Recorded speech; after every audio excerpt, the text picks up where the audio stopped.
इन लोगों की वजह से माहौल खराब हो रहा है। तो कई ऐसे रिपोर्टर्स हैं जिनको अपना नैरेटिव चलाना था, जिनको अपना एजेंडा सेट करना था, वो ये नैरेटिव चला रहे हैं कि मुसलमान हिंसक होते हैं।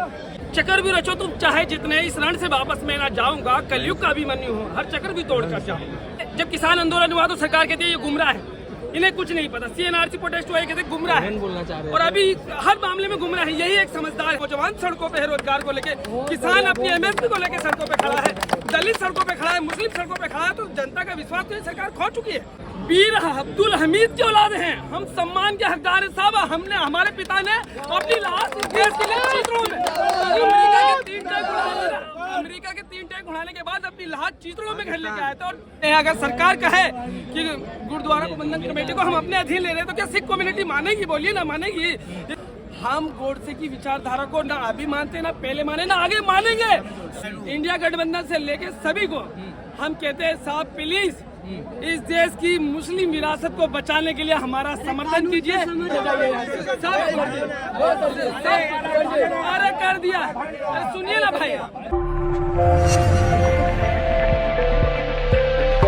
अमेंडमेंट बिल के खिलाफ आप लोग जंतर मंतर पर आए हैं, क्या लगता है, क्या मांगे करते हैं यहाँ पर? देखिए, सबसे पहली बात तो ये है, सरकार ने जितने चक्रव्यूह रचती है मजदूरों के खिलाफ, किसानों के खिलाफ, अल्पसंख्यकों के खिलाफ और दलितों के खिलाफ, एक बात कहना चाहते हैं, चक्कर भी रचो तुम चाहे जितने, इस रण से वापस मैं ना जाऊंगा, कलयुग का अभिमन्यु हूँ, हर चक्कर भी तोड़ कर जाऊंगा। देखिए, जब किसान आंदोलन हुआ तो सरकार कहती है ये गुमराह है, इन्हें कुछ नहीं पता। CNRC प्रोटेस्ट हुआ, कहते गुमराह है, और अभी हर मामले में गुमराह है। यही एक समझदार है। तो मुझे ऐसा लगता है कि ध्रुव राठी कहता है कि समुद्र की ने सिर्फ 5% की खोज कर पाया है इंसान, और भारत में इस टाइम जो वर्तमान में सरकार है उसकी पूरी कैबिनेट को नासा ज्वाइन कर लेनी चाहिए, और समुद्र की 95% जो खोज बाकी है उसे कर लेना चाहिए, क्योंकि सारा ज्ञान तो इन्हीं के पास है। दुनिया में किसी को कुछ पता नहीं। अगर दलित सड़कों पे आए तो ये गुमराह है, मुस्लिम सड़कों पे आए तो ये गुमराह है, किसान सड़कों पे आए तो ये गुमराह है। आज जंतर मंतर पे आने का एक ही मकसद है कि हिंदुस्तान के तमाम मुस्लिम बड़े लीडरों ने हिंदुस्तान की वक्फ संपत्ति को लेके बोल दी थी, और हम इसके साथ इसीलिए आए हैं, और इस लड़ाई को जिस तरीके से शांति और पीसफुल तरीके से लड़ेंगे हम उनके साथ। कह रहे हैं कि ये लोग जमीन को कब्जा कर रखते हैं, वो कब्जा मुक्त करवाना है जमीन। अरे कब्जा तो इन्होंने कर रखा, कब्जाधारी ये हैं। अभी देखिए जिस तरीके से देश में अलग अलग मुद्दों के ऊपर जिस तरीके से इनकी पोल खुल रही है हर चीज पे, तो कब्जाधारी तो ये है। अगर सही मायने में कहें तो ये सरकार ही नहीं है, ये तो तानाशाही पे बनी हुई है, क्योंकि लोगों की जो है, लोगों का विश्वास ये सरकार खो चुकी है। नौजवान सड़कों पे है रोजगार को लेके, किसान अपनी MSP को लेके सड़कों पे खड़ा है, दलित सड़कों पे खड़ा है, मुस्लिम सड़कों पे खड़ा है। तो जनता का विश्वास तो ये सरकार खो चुकी है। आप क्या बात कर रहे हैं? कब्जाधारी तो यह है। लेकिन कहा यह जा रहा है कि अगर ये एक्ट बन जाता है, कि जो भी खानका है या दरगाह है, जो भी मस्जिद है, उस पर बुलडोजर चलाए जाएंगे। देखिए, लीगल लड़ाई हमारे बड़े लड़ रहे हैं, हम उसके लिए तैयार हैं। हम पीसफुल तरीके से, हम देखो हम क्या कहते हैं, मनोप्राण परमवीर चक्र वीर अब्दुल हमीद की औलाद हैं हम, सम्मान के हकदार हैं साहब। हमने, हमारे पिता ने अपनी लाश देश के लिए चित्रों में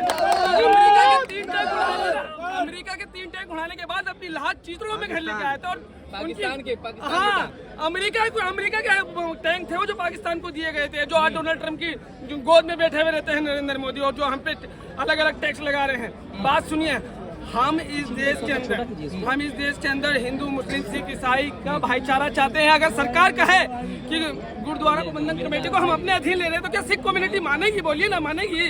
इसलिए मुस्लिम पर्सनल लॉ बोर्ड है, हिंदू एक्ट है, हर किसी को अपने राइट है। यही सेकुलर भारत है, यही राम मनोहर लोहिया का भारत है, ये मौलाना आजाद का भारत है, बाबा भीमराव अम्बेडकर का भारत है। हम गोडसे की विचारधारा को ना अभी मानते, ना पहले माने, ना आगे मानेंगे साहब। हम भगत सिंह के मानने वाले हैं। जुल्म को सहने से बदतर है, बेहतर हो गया हम मर जाएं सब विरोध प्रदर्शन करते करते। हमारी ज्वाइंट पार्लियामेंट्री कमेटी बैठी थी, ये हम क्या कह रहे हैं, JCP में गई थी, ड्राफ्ट गया था। हम बीजेपी के जितने भी सहयोगी दल है NDA में, हम उनसे भी कहते हैं, चाहे वो ओम प्रकाश राजभर हो, संजय निषाद हो, नीतीश कुमार हो, और चाहे कोई भी पार्टी हो, इंडिया गठबंधन से लेके सभी को हम कहते हैं साहब प्लीज इस देश की मुस्लिम विरासत को बचाने के लिए हमारा समर्थन कीजिए। समझ आपको भाई, कानून समझ रहे आप? अरे रोटी खाते हैं साहब, हम रोटी खाते हैं साहब, हमें चमड़ी है साहब, हमारी कुछ चमड़ी है। देखिए देखिए, आप कहते हैं हमें समझ नहीं है। एक बात को दो नफरती लोगों ने अपने तरीके से कही, एक बात को दो नफरती लोगों ने अपने तरीके से कही।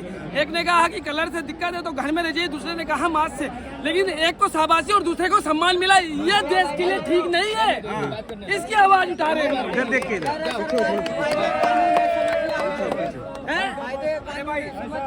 अरे बात सुनिए साहब, इस देश का शोषित, वंचित, पीड़ित, अल्पसंख्यक हमेशा इस देश की सेकुलर विचारधारा के साथ है और रहेगा। आप क्या बात कर रहे हैं? हम दिल्ली के जंतर मंतर पे खड़े होके निर्धन गरीब आदमी इतनी बुलंद आवाज से अगर बात कर रहे तो ये भारत का संविधान हमारे छाती में हम लहरा रहे। क्या बिल एक्ट बनने के बाद बुलडोजर आजाद हो जाएगा देश के अंदर? देखिए, वक्त पे जब भी दुनिया में तानाशाह है, वक्त पे जब भी दुनिया में तानाशाह है, इस देश के गरीब मजदूर ने हमेशा उस तानाशाह के खिलाफ मजबूती से लड़ाई और तानाशाह को झुकाया है। जब हिटलर जैसे नहीं चले तो कौन चलेगा साहब?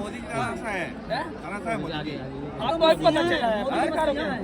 अब आज आपको पता चला है? देखते हैं वो के प्रोग्राम में जाते हैं, उर्दू में बोलते हैं कि रमजान की मुबारकबाद देते हैं। देखिए, लेकिन एक बात सुनिए, एक आदमी के दो चेहरे होते हैं, एक सिक्के के दो पहलू, समझ रहे? उस तरीके का बोलिए।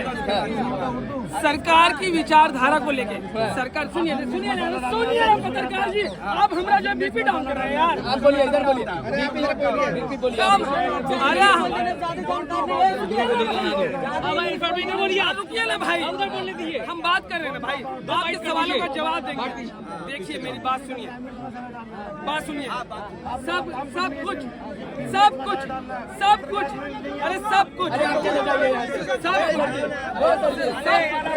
अरे कर दिया। अरे सुनिए ना भाई,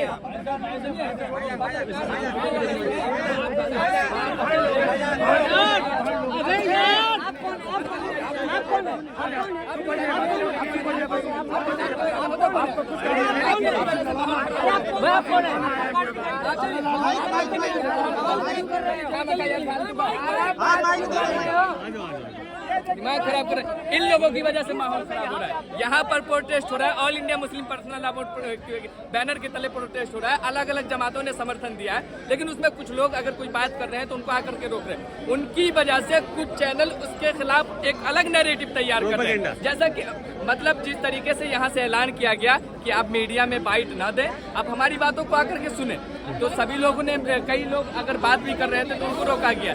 खैर, जिस वजह से कही गई थी बात की ताकि लोग हमारी बात सुने, लेकिन यहाँ पर माहौल ये बना, उसके खिलाफ एक अलग नैरेटिव तैयार कर दिया गया। और ये बताए जा रहे हैं कई ऐसे रिपोर्टर्स हैं जिनको अपना नैरेटिव चलाना था, जिनको अपना एजेंडा सेट करना था, वो ये नैरेटिव चला रहे हैं कि मुसलमान हिंसक होते हैं।